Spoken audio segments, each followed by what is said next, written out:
Billy Bob comes home from college to his redneck family in tears. "Ma, am I adopted?" he asks. "Heck no," replies his mother. "Why in tarnations would you think such a thing?" Billy Bob shows her his genealogy DNA test results. No match for any of his relatives, and strong matches for a family who lived on the other side of the county. Confused, his mother calls her husband. "Pa, Billy Bob has done a DNA test, and he might not be our son." "Well, he ain't," replies the husband. She gasps, "What do you mean?" The husband answers, "It was your idea in the first place. You remember that first night in the hospital when the baby did nothing but scream and cry?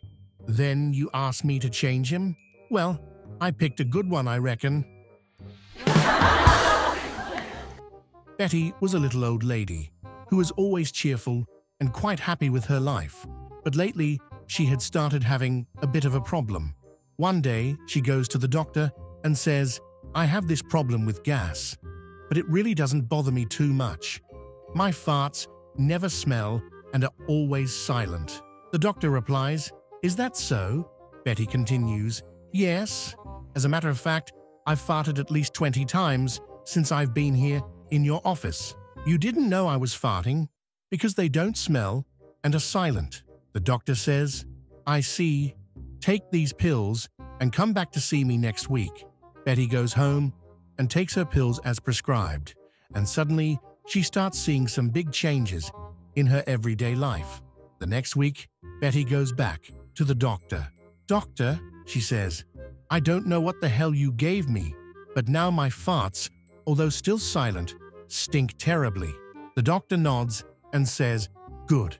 Now that we've cleared up your sinuses, let's work on your hearing." Two twin boys, age 6, had developed extreme personalities. One was a pessimist and the other a total optimist. Concerned, their parents took them to a psychiatrist. First, the psychiatrist treated the pessimist. Trying to brighten his outlook, the psychiatrist took him to a room filled with toys. But instead of yelping with delight, the little boy burst into tears. "What's the matter?" the psychiatrist asked. "Don't you want to play with any of the toys?" "Yes," the little boy bawled. "But if I did, I'd only break them." Next, the psychiatrist treated the optimist. Trying to dampen his outlook, the psychiatrist took him to a room piled to the ceiling with horse manure. But instead of wrinkling his nose in disgust, the optimist climbed to the top of the pile and began gleefully digging out scoop after scoop with his bare hands. "What are you doing?" the baffled psychiatrist asked. The little boy replied, "With all this manure, there must be a pony in here somewhere." A cowboy walks into a coffee shop with a shotgun in one hand and a bucket of horse manure in the other. He says to the waiter, "I'll have a coffee." The waiter says, "Sure, coming right up." He gets the cowboy a tall mug of coffee. The cowboy drinks it down in one gulp, picks up the bucket, throws the manure into the air, blasts it with the shotgun, and then walks out. 4 days later, the cowboy returns. He has his shotgun in one hand and another bucket of manure in the other. He walks up to the counter and says to the waiter, "I'll have a coffee." The waiter says, "Whoa, cowboy, we're still cleaning up from the last time you were in here. What the heck was that all about anyway?" The cowboy says, "I'm training for an executive management job. Drink coffee, shoot the shit, and disappear for a few days." As a butcher is shooing a dog from his shop, he sees a $20 bill and a note in his mouth reading, "5 lamb chops, please." Amazed, he takes the money, puts a bag of chops in the dog's mouth, and quickly closes the shop. He follows the dog and watches him wait for a green light, look both ways, and trot across the road to a bus stop. The dog checks the timetable and sits on the bench. When a bus arrives, he walks around to the front and looks at the number, then boards the bus. The butcher follows, dumbstruck. As the bus travels out into the suburbs, The dog takes in the scenery. After a while, he stands on his back paws to push the stop bell. Then the butcher follows him off. The dog runs up to a house and drops his bag on the step. He stands on his back paws and presses the doorbell. He does this again and again, but there is no answer.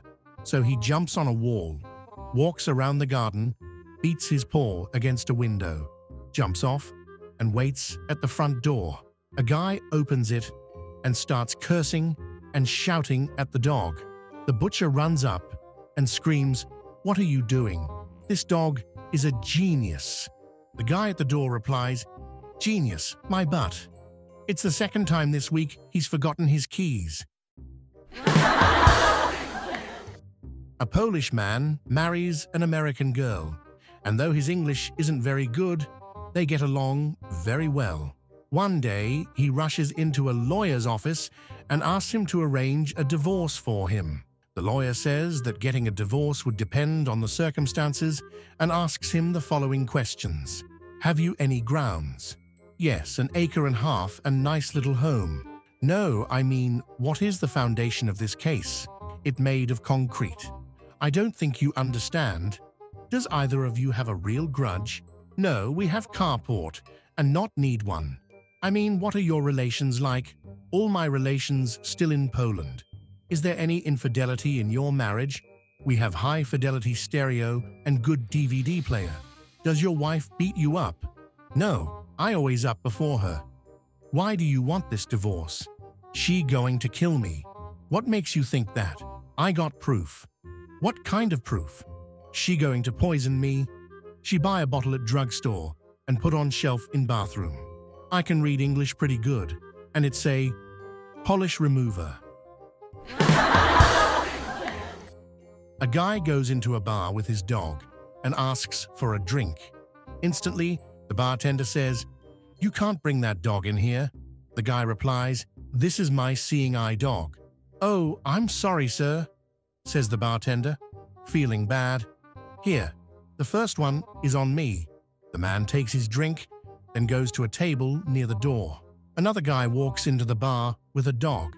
The first guy stops him and says, "You can't bring that dog in here unless you tell the bartender it's a seeing eye dog." The guy thanks him, continues to the bar, and asks for a drink. The bartender yells, "Hey, you can't bring that dog in here." The guy replies, "This is my seeing eye dog." The bartender says, "No, I don't think so. They don't use Chihuahuas as seeing eye dogs." The man pauses for a moment, then says, "What? They gave me a freaking Chihuahua?" A woman went to a restaurant in a small southern town. She ordered some chicken and began to eat. Eating too fast, she started to choke on a chicken bone. Bobby and Billy Ray, two country boys in the next booth, noticed she was choking.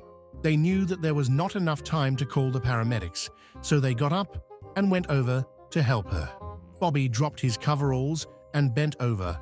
Then Billy Ray started licking his butt. The choking woman saw these two go at it and was so grossed out that she threw up all over the place, dislodging the chicken bone from her throat. Bobby pulled his overalls back up and said, "You're right, Billy Ray.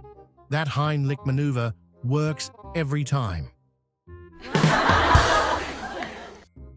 My friends, if you want to watch other funny jokes, subscribe to the channel.